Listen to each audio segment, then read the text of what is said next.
Halo saudara-saudari kekasih Kristus, bapak-bapak, ibu-ibu, pemuda, remaja, anak-anak, dan lansia yang saya kasihi di dalam Tuhan Yesus. 10 hari setelah peringatan kenaikan Yesus ke sorga, umat Kristen kembali mensyukuri peristiwa pencurahan Roh Kudus. Momen ini populer disebut Pentakosta, yang secara harafiah berarti hari ke-50. Itu dihitung dari hari Minggu Paskah atau kebangkitan. Dan kita sama-sama tahu sebelum naik ke sorga, Yesus memberitahu murid-muridnya dua hal. Yang pertama tentang manfaat kenaikannya ke sorga. Dan Yesus katakan adalah lebih baik kalau dia pergi. Lalu yang kedua, Yesus memberitahu murid-muridnya tentang pekerjaan Roh Kudus yang akan dicurahkan setelah Yesus naik ke sorga. Tentu saja dua pokok pengajaran ini Yesus katakan untuk menenangkan hati murid-murid yang sedih karena mereka akan kehilangan Yesus. Tapi Yesus tidak mau mereka sedih, sebab bagi Yesus adalah beruntung bagi murid-murid kalau Yesus naik ke sorga. Jadi di situ kita bisa lihat ada dua perspektif. Dari perspektif murid-murid, pandangan manusia, perginya Yesus ke sorga itu sebuah kerugian atau peristiwa sedih. Tapi kalau dilihat dari sudut pandang Allah, yaitu Yesus, perginya Yesus ke sorga itu adalah sebuah keberuntungan, ya, sebuah berkat untuk gereja. Nah, saya akan menjelaskan dua hal itu dalam refleksi menjelang Pentakosta. Hal yang pertama yaitu tentang manfaat atau keberuntungan yang gereja peroleh kalau Yesus naik ke sorga. Itu Yesus katakan dalam Yohanes 16 ayat 7. Adalah berguna bagi kamu jika aku pergi. Sebab jika aku tidak pergi, penghibur itu tidak akan datang kepadamu. Tetapi jika aku pergi, aku akan mengutus dia kepadamu.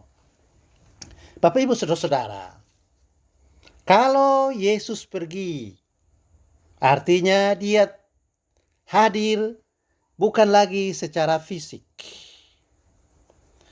di antara murid-murid, atau dia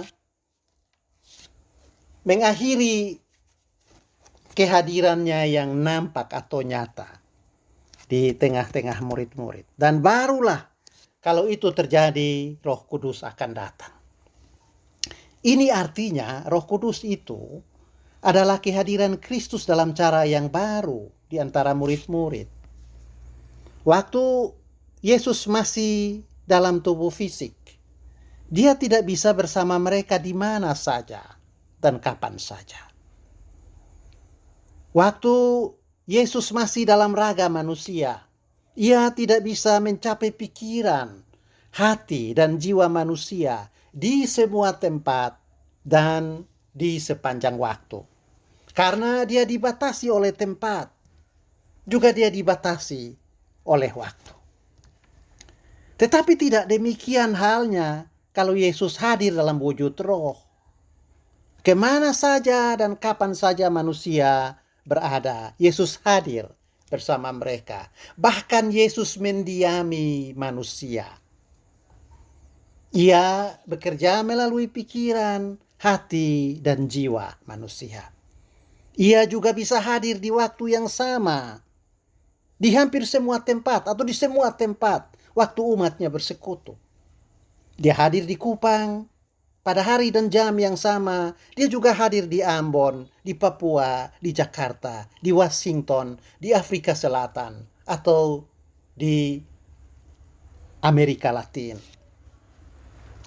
Kehadiran baru Kristus dalam Roh Kudus pasca kenaikan ke sorga menjadi penggenapan dari janji yang dia katakan dalam Matius 28 ayat 20. Aku menyertai kamu sampai pada kesudahan alam. Nah, Bapak Ibu Saudara-saudara, di sini dia keberuntungannya. Betapa beruntungnya gereja dan para pengikut Kristus yang hidup setelah kenaikan Yesus ke sorga.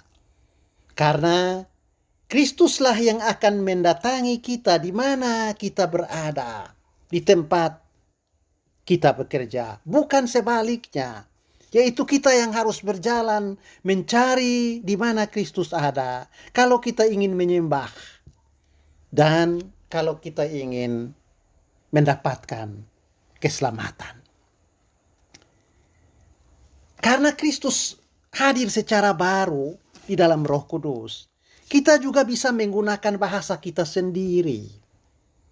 Kita melayani Dia dengan menggunakan perangkat budaya kita. Karena Kristus yang hadir dalam roh itu mendiami hati dan pikiran serta budi kita.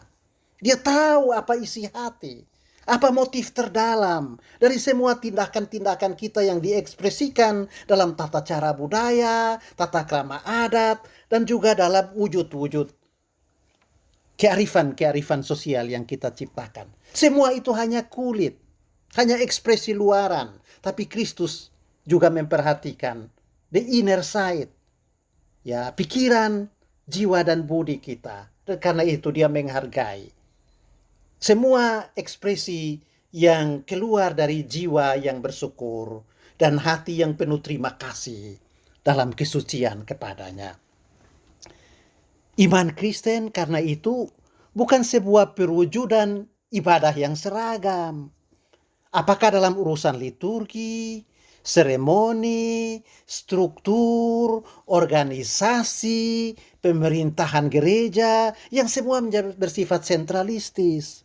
Tidak, iman Kristen adalah iman yang diwujudkan dalam berbagai cara, beraneka liturgi, keberagaman ekspresi, tapi keluar dari hati yang tulus, hati yang berterima kasih dan suci.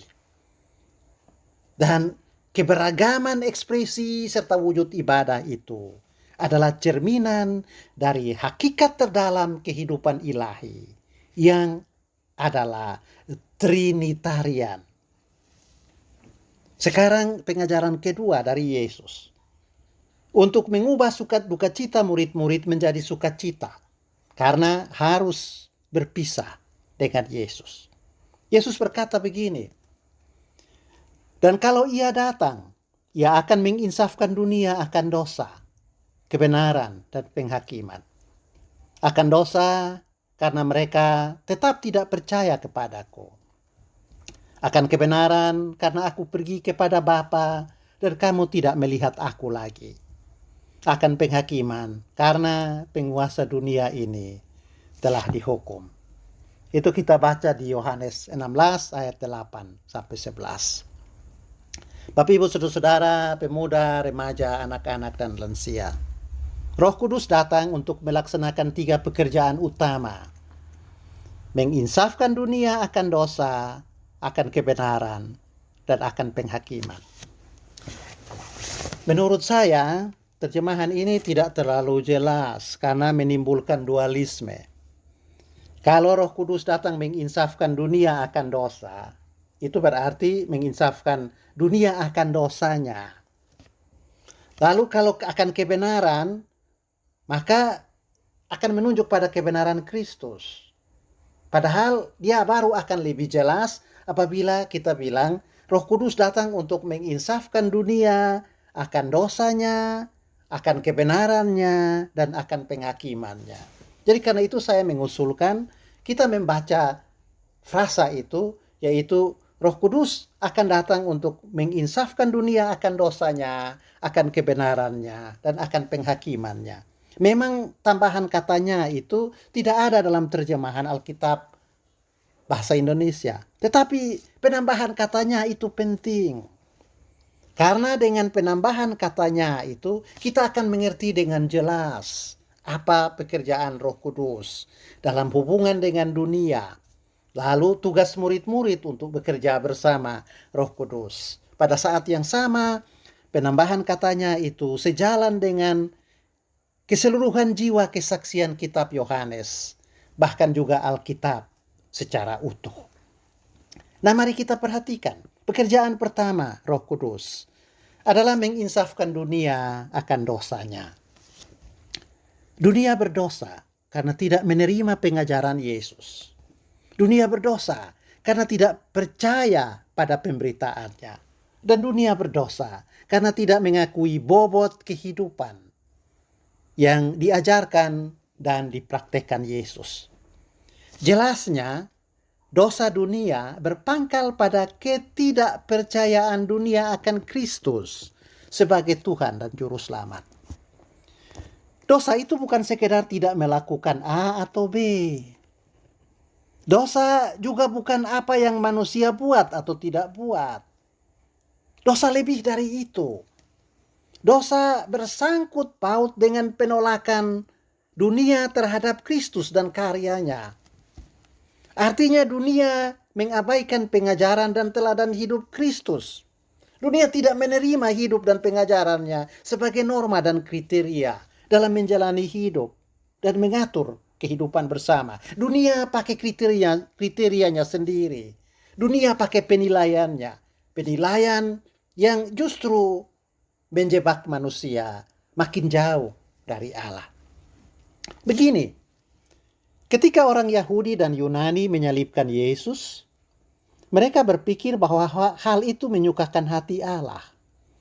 Artinya mereka melayani Allah dengan cara membunuh Yesus, yang menurut pikiran dunia justru menimbulkan kekacauan, merusak norma-norma agama, bahkan juga menghujat Allah. Mengapa begitu? Itu karena dunia menggunakan norma ciptaannya sendiri untuk menilai tindakan dan keputusannya. Suasana berubah ketika di hari Pentakosta, setelah mendengarkan khotbah Petrus yang penuh Roh Kudus, para pelaku penyaliban terharu. Mereka insaf bahwa sesungguhnya penyaliban adalah kejahatan terbesar. Perubahan itu terjadi karena Roh Kudus menunjukkan kepada mereka norma yang lain. Norma yang berasal dari sudut pandang Allah. Norma yang menghakimi dunia karena penolakannya terhadap Kristus. Kalau kita terapkan itu di masyarakat kita bisa bilang begini. Ketika orang NTT masih belum mengenal Injil, mereka mengatur masyarakat menurut norma milik dunia. Perbudakan dianggap wajar, karena memang manusia berbeda secara ekonomi dan struktur atau status. Menyepelekan anak-anak itu biasa. Atau memperlakukan manusia dengan standar ganda, berdasarkan status sosial, jenis kelamin, dan usia, serta agama, itu perlu. Juga norma bagi hidup beragama yang benar, menurut dunia adalah sebatas pelaksanaan ritus-ritus, sesuai dengan SOP atau aturan formalnya. Tetapi begitu Injil diberitakan, barulah manusia insaf bahwa perbudakan itu adalah kejahatan. Bahwa menomorduakan atau meremehkan anak-anak itu adalah penghinaan terhadap Allah. Dan penerapan standar ganda. Lalu penekanan pada unsur-unsur formal dari tata krama adat, kearifan sosial, pengarus utamaan kepada satu kelompok saja, itu sesungguhnya adalah kekejian bagi Tuhan. Pekerjaan kedua dari Roh Kudus adalah menginsafkan dunia akan kebenarannya. Tentu saja kebenaran dunia itu diperhadapkan dengan kebenaran yang diajarkan Yesus. Berhadapan dengan kebenaran yang diajarkan Yesus, kebenaran dunia adalah tidak cukup. Bahkan statis dan menyimpang. Dunia tidak mampu membawa manusia hidup secara benar di hadapan Allah. Karena norma yang dibuat dunia bagi kebenarannya sangat egosentrisme, formalisme, dan legalisme. Lihat apa yang dilakukan oleh si Farisi waktu berdoa. Sangat egoisme. Perhatikan aturan hari Sabat yang justru menghalangi ekspresi bela rasa spontan bagi sesama yang mengalami penderitaan. Atau selidiki sikap beragama yang diajarkan secara populer pada masa Yesus, yang lebih mementingkan ayat dan pasal sambil mengorbankan hidup manusia yang harus dibela dan diselamatkan oleh agama. Itu nyata dalam kasus perempuan yang harus dilempari dengan batu sampai mati dalam cerita kitab Yohanes. Nah, semua bentuk kebenaran yang didefinisikan dunia ternyata adalah kepalsuan, karena tidak membawa manusia untuk merasakan kebaikan dan bela rasa Allah, melainkan menjadikan manusia sebagai budak dari struktur, aturan, dan sistem. Dalam situasi ini, manusia perlu dilahirkan kembali dari roh, seperti yang dituntut Yesus dari Nikodemus, agar ia bisa mendefinisikan kebenaran dan mengerjakan kebenaran itu dari sudut pandang Allah yang juga adalah roh. Pekerjaan ketiga dari Roh Kudus adalah menunjukkan dunia kepada penghakimannya yang tidak adil. Sebab penghakiman dunia dibuat berdasarkan apa yang terlihat dari luar.